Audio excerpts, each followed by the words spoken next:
This is Talk 650. This is Talk 650. Powered by CBS Radio. In the studio with us this hour is Joel Bloom, Dr. Joel Bloom from the University of Houston. He's also one of the cyclist instructors at Fit Athletic, does his session on Sunday mornings, and just an amazing, interesting guy. If you are at all interested in seeing this, first of all, check out the website, fithouston.com, and I know you're going to be intrigued enough to call 713-STAY-FIT and check into it for yourself. Dr. Bloom, it's great to have you in the studio. Thank you, Brent. You have a very rich heritage, education as well as physical activity, and I wanted to talk about that combination now of physical education in schools. Here in Texas, for example, how does Texas rank with the rest of the nation in requiring or providing sufficient physical education for kids? Well, Brent, I'm very sad to say we're on the low end of things. There's only one state in the entire nation that requires physical education 200 minutes a week, and that's the state of Illinois. Mm-hmm. Michigan got on board a couple of years ago, and they have 150 minutes. We have 135 minutes required, but it's being watered down by our principals and superintendents to have a different approach. They're even counting recess as physical activity. Really? And the sad thing is that physical education is not the physical education that our parents or the grandparents knew. It was a time of military preparedness, and mm-hmm. we were encouraged to be physically fit. And today's society doesn't look at it this way. Our kids spend 6 to 8 hours sitting, and another maybe 2 or 3 hours every day playing video games and watching television.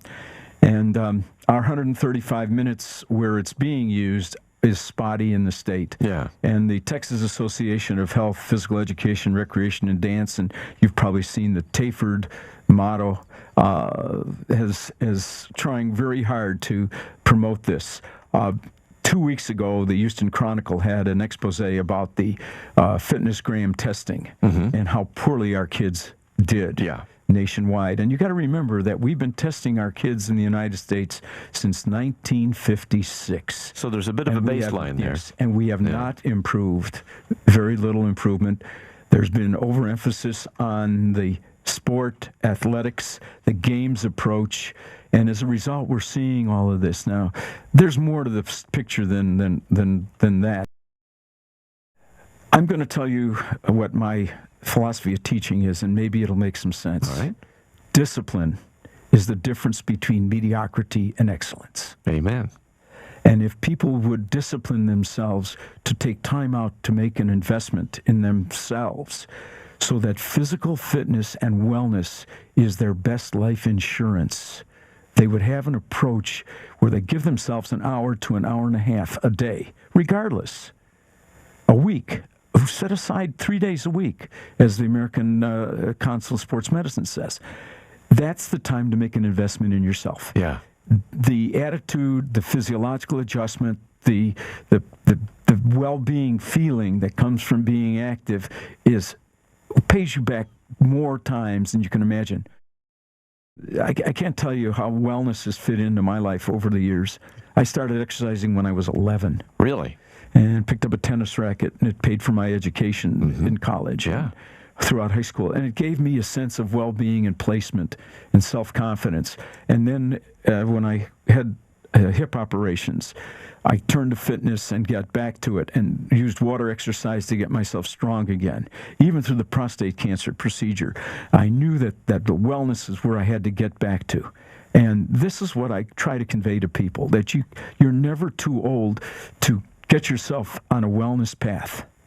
Regardless of what your lifestyle is, you got to make that change. Well, that's a perfect marriage of the philosophy with Jack Tompkins at Fit Athletic. That's what he's about mm-hmm. as well. And we've been preaching this on the show ever since I started working out there. Right. We've got Stephen on the program as well. Mm-hmm. Fit Athletic is a wonderful facility for this, and Doc Bloom is an example of the caliber of trainers who are there on staff at your service to help you with these things and guide you back to healthfulness. We're going to have to do that as a country. We absolutely are. I wanted to ask you a little bit more about the super cycling and the safety for kids on bikes. We're smack out of time, so may I maybe put in a bookmark and we'll do this again sometime. Absolutely. All right, very good. Thanks so much for coming in this morning. You're very welcome. You can check it out for yourself at fithouston.com. Classes are underway all week long on this kind of thing. Call 713-STAY-FIT or on the web at fithouston.com. Coming up next from our sister station, Hot Hits 95.7 FM, we'll get Kelly giving us a hot head start on this weekend right here on Talk 650, powered by CBS Radio.